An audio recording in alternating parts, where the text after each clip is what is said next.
Let's understand from Mr. Amit Uplenchwar, who is joining us on the show right now. Hi, Amit. Great to be speaking with you. And firstly, congratulations on a good set of numbers in Q4. Help us understand, Amit, what actually led to this particular growth and what are you expecting from FY26? What sort of a top line growth can we pencil in? Well, thank you very much for having me. And yes, as you mentioned, we are very, very pleased as management to have, reported our highest ever revenue, PBT, EBITDA, and, the PBT as well for Q4 FY25. And as you mentioned, this was a combination of several things. Since our merger 2 years ago, our unit values have gone up substantially from where they were 3 years ago. Our order book sits at almost close to 65,000 crores, which is an all-time high for us. We've expanded now to over 75 countries, giving us geographical, diversification across the world and in various continents. And even across sectors, we've gone up, in data centers, in underground metros, we've gone in HVDC, complex transmission networks and substations. In buildings and factories, we're doing airports, we're doing all kinds of high rises, complex commercial residential buildings. And that is giving us that depth and focus to be able to deliver these numbers in Q4, and hopefully the trend will continue in the year to come.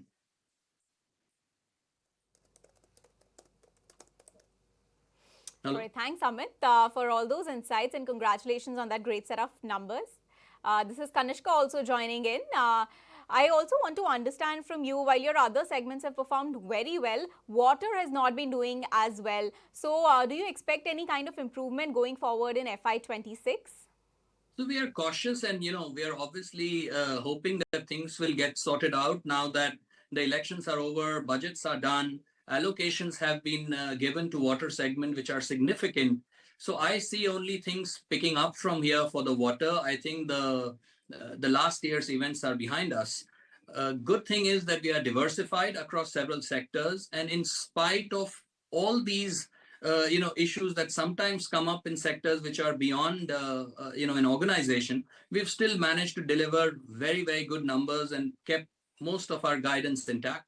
And I think in going forward for the next year, we are quite happy to say that we are very, very confident that in spite of challenges that we may face for the next 2 years in maybe quarter 2, quarter 3, we are still happy to give a 20% growth guidance both on standalone and a consolidated basis for our business for FY26. Amit, also give us some sense on the margin figure as well, because what we have seen is that back in around 2021, you were actually holding margins in double digit, which has now come down to 7.6%, and it's been a bit stagnant. Give us some sense that going ahead, since your outlook is overall positive, do you believe that margins can also improve, and any indicative range that you can help us with? Of course. I mean, if you look at those numbers from when you were, the years that you mentioned, we were primarily looking at large transmission business where, the capex profile is very different from where we are today. We are well diversified.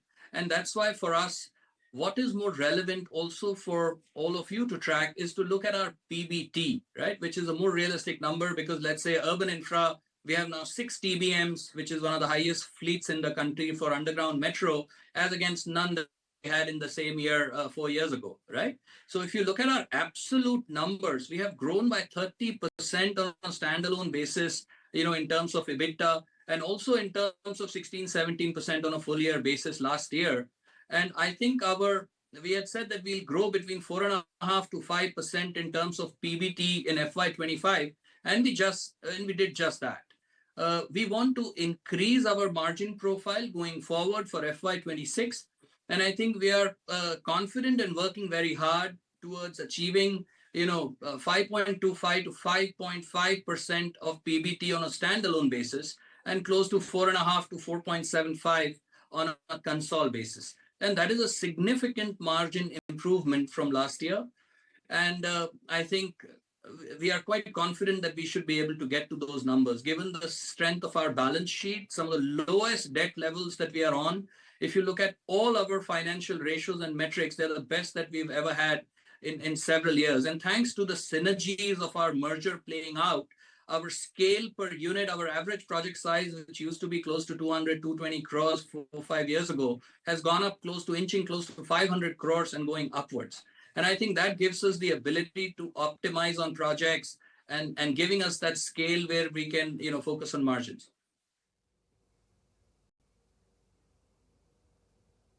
All right, Amit, like you were talking about the scale of your projects, I want to understand your order book as well. So going forward, could you help us understand what kind of order inflows you are expecting and which are the segments where we could see orders coming in FY26?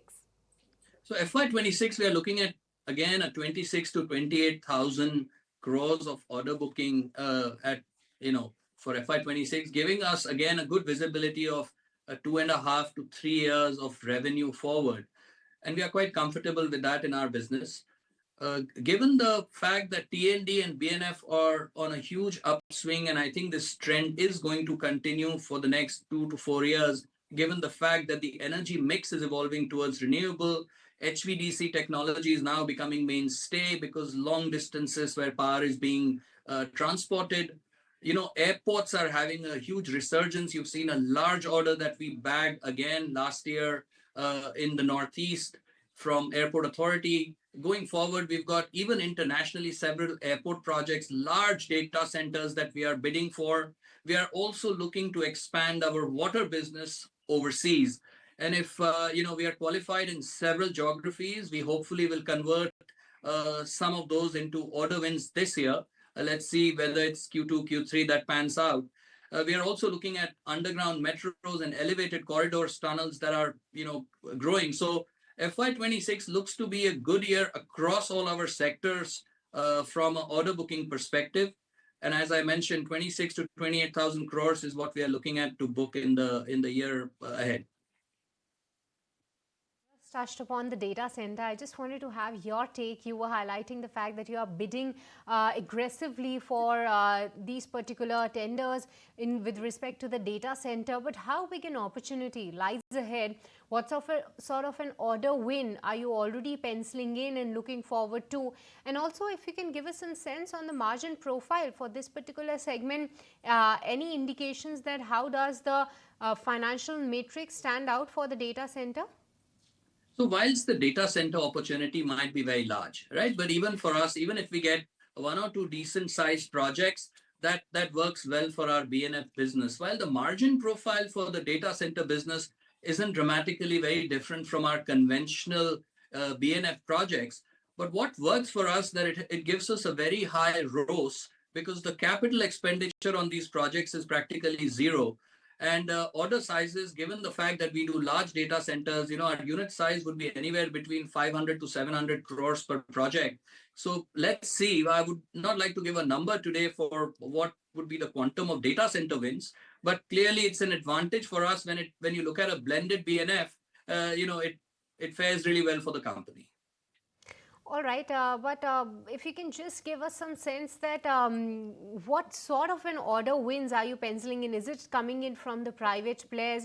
Any MNC that is coming out with such tenders? Any more indication is what we were wanting. If at all, you can share some numbers there, Amit.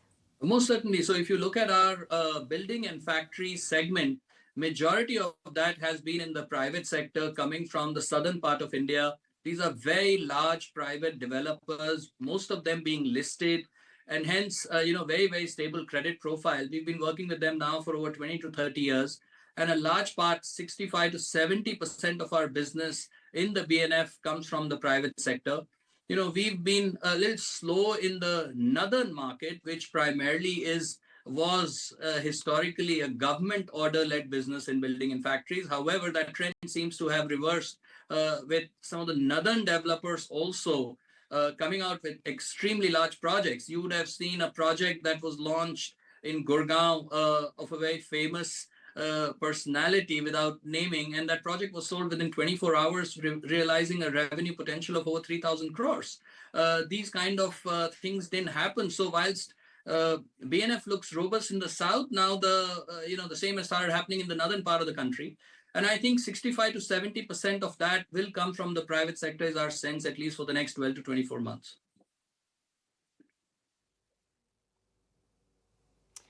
All right, thank you, Amit, for that input. But lastly, I also want to understand what kind of share are you seeing in the international markets? What your outlook there going forward? What kind of demand are you seeing in the export markets? So if you look at our international markets, starting from LATAM, we've opened Guyana as a country, Suriname, we are present in Colombia. Because of our subsidiary in Brazil, we have a significant presence in Latin America today, probably the only Indian contractor to have such a large scale presence there. And over the years, Latin America has been a little soft, but going forward, there is a huge number of projects that are lined up for the next 8 to 10 years, and competition there being reasonable, and hence it gives us the ability to get a part of that action. If you look at our subsidiary in Sweden, I mean, we've literally gone up with 60-70% in terms of order book, our revenue. Swedish market is expanding in huge HVDC lines because most of them are either dated or energy mix is changing. So again, from a transmission perspective, LATAM, our European subsidiary, African markets, and Middle East look very, very promising with tens and billions of projects planned in the pipeline. Our oil and gas, given the fact that last 4 or 5 years we spent a lot of effort in building technology platforms, building teams, building skills, capability, management bandwidth, we look at and our qualification with all national and international oil companies in the region. We are expecting oil and gas, which is also seeing a huge upswing in the downstream and midstream market, for us to get a part of that action. Similarly, water, there are several projects that we are looking in international markets, and we are qualified across geographies and clients.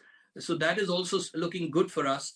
And of course, airports, data centers, and all of your urban infrastructure, all are on an upswing internationally as well.